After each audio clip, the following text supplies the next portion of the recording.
following topic is sponsored by Medabrim Communications, broadcasting live from anywhere in Israel.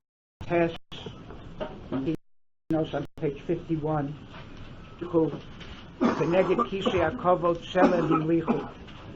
Obviously, this Kina is related to the sort of Shivasa B'Tammuz of Huamot Selim Beheichel. What's the union of Avodah Zarah? The Rambam says that Avodah Zarah began when people made a terrible mistake, and they said if the Rebbeinu Shalom gave such kavod and memshala to the mazalos and to other brios, that it's proper to honor them. So they built temples to honor these things, not to pray to them, not consider them gods. And from there it descended and deteriorated until they began to forget that they were honoring these things, but were praying to them, sacrificing to them, and people forgot about the Rebbeinu Shalom completely, the Hamonam, and only saw these intermediaries. What was the mistake?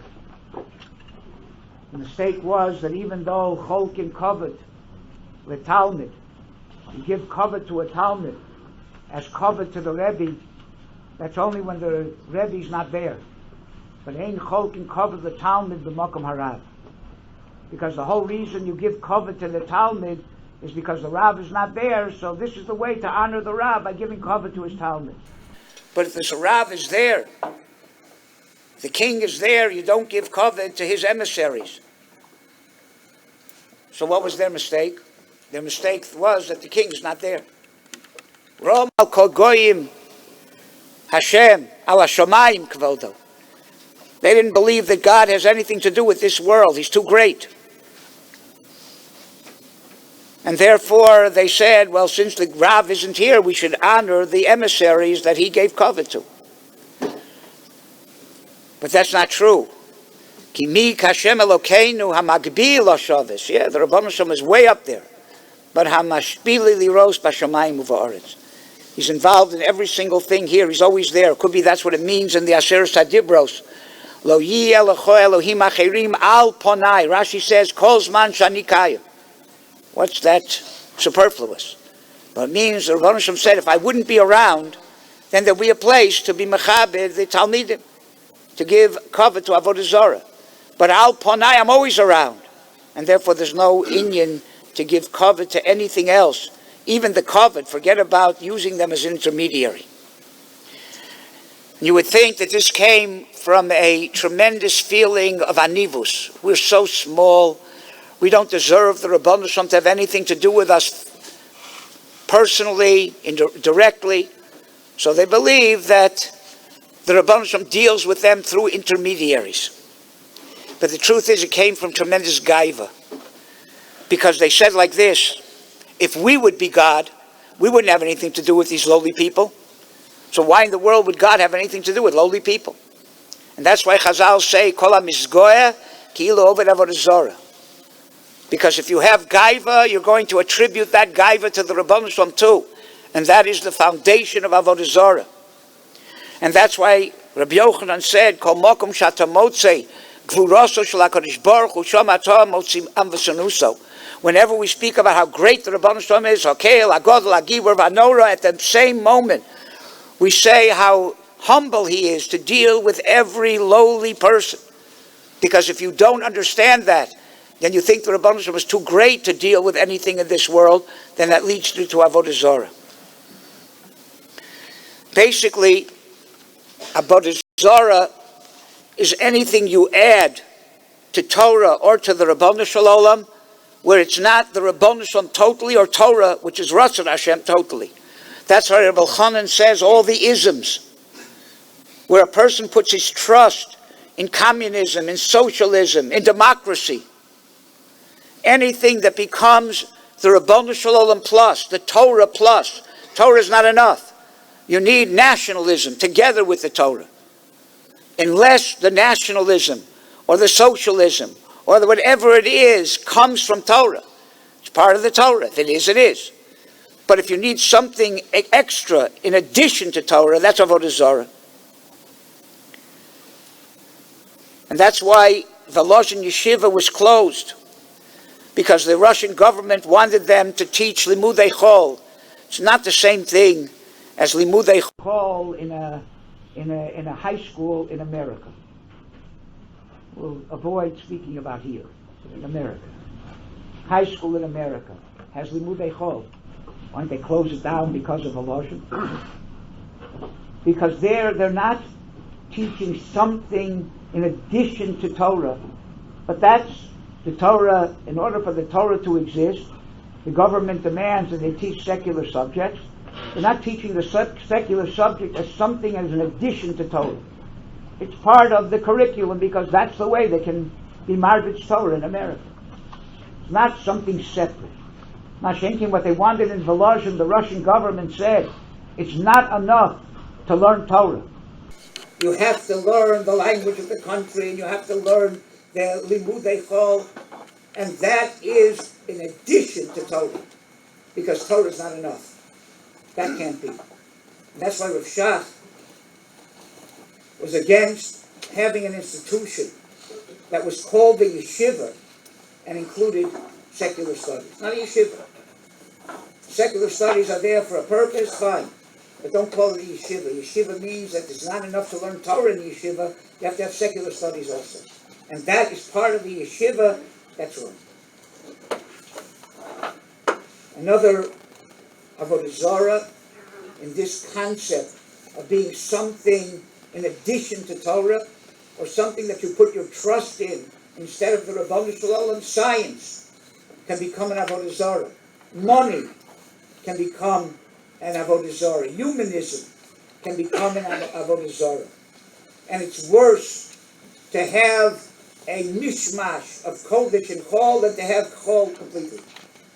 Eliyahu Novi said it. In Labal, Labal. In Lashem, Lashem. Choose one or the other. But don't be Poseach al Shnei Asitim. Don't mix Kedusha and Chulin, Kedusha and Tumah together. That's much worse. Because if you go for the Baal, you know you're on the Baal side.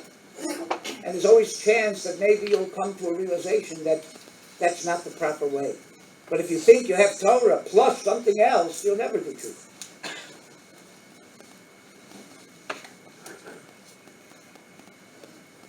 Money can be an Avodah Zarah, where people feel that their success is because of money, not because of the Rabbanu Shalom.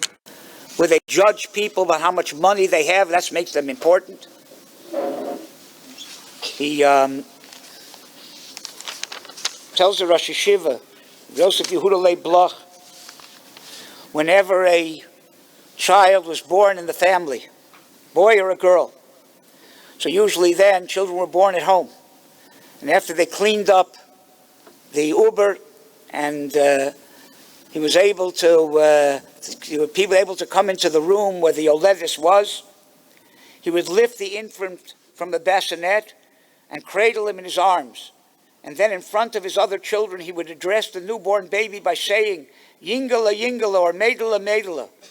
Then he would continue, your neshama just traveled a very long distance, all the way from the Kisei HaKavod. You should know that your purpose in this world is to be Mekadesh Shem Shamayim. If you live by this principle, then your trip to this world will have been worthwhile. But if you do not do so, then your journey here will have been in vain. That's what he said to the little baby. It's a Maisa with Rabbi Chanan. Read it. The Rabbi Chanan came to America to raise money for Yeshiva in Baranovich. And there was a very rich man who had lived in Baranovich 40 years earlier and knew Rabbi Chanan as an Avreich. They were friendly. This person came to America and developed a very successful business that manufactured buttons. So Rabbi Chanan came to America and he called this person who wasn't too happy to see Meshulachim. But since Rabbi Chanan reminded him that he comes from Baranovich and that they were friends when they were younger, he agreed to see him. So he came and they talked. Finally, the man said to Rabbi Chanan, what brings you to America? He said, well, you remember how cold the winters were in Baranovich, and they have a very nice coat, but the button fell off. I needed a button. So I came here. I heard that you have a factory for buttons, making buttons. So I came to America to get a button for my coat. The guy said, come on, tell me the truth. He said, you didn't come all the way to America for a button? That's what you came for? He said, yeah, you know, it's what's it called, difficult or whatever, and I made the trip so I could have a button on my coat. The guy said, come on, be honest with me. What'd you come for? He said, I'll tell you. You can't believe that I would come all the way from Baranovich just to buy a button for my coat. How could you believe that your neshama came from much farther than Baranovich, and you came into this world to make buttons? That is your tachlis in the Bria? Obviously, your money and whatever is a separate thing. But you didn't come all the way from Kisei HaKavod to make buttons, just like you can't believe that I would have come all the way from Baranovich to get a button. So there's a bigger tachlis of having come into this world more than just money. The few maisim that are told over of how much a person has to be honest in money matters. That a bocher came, who was killed in a terrible pigua, came in a dream to a Rav and told him that they're not letting him into Gan Eden because he owed two bochrim a few cents, few shekel. And unless it's paid, they're not going to let him into Gan Eden. So being honest and not owing people money is a tremendously important thing. On the other hand, if you use money properly, not as something that is in place of the Rabbanu Shalom to put your trust into, but as a way of serving the Rabbanu Shalom, tzadikim chavivim aleim amonam yoser migufan. A tzaddik values his money because he considers his money a kli for avodas Hashem. And therefore, tzaddik values his money because it's a way of serving the Rabbanu Shalom. That's what Chazal say, Yehi mamon chavercha chaviv alecha kishalach. If money if you have the right perspective on money, then someone else's money will be as precious as yours. Not only what it can do for you, money is a kli for avodas Hashem. How do you know how to use your money properly? Learn a lot of Torah, you'll know how to use your money.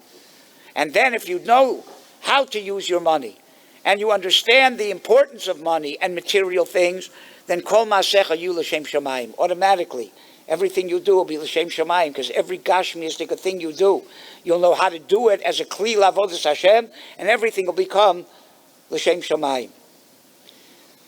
Agav, since we're talking about money, you'll notice that there are pushkas for matan b'seiser.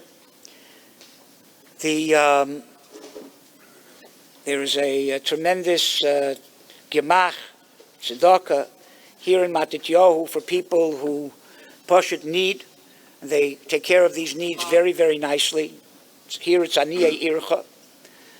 So even though you have a responsibility to support your ear and your kehila, but once you're here, once a year, this becomes aniyei ircha for today.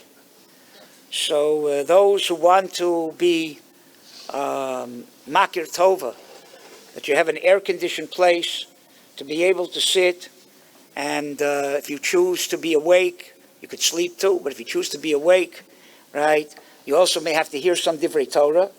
So to show your hakaras hatov, it's a good idea to be able to give whatever you can towards that matan b'seiser in order to the people here who need to be helped throughout the year by this tremendous organization that exists within Matityahu. Rabbi Bader and Dr. Nauman and David Small, who run it, deserve your help. Okay, so this Kina then is the Kina of Eicha Tifarti.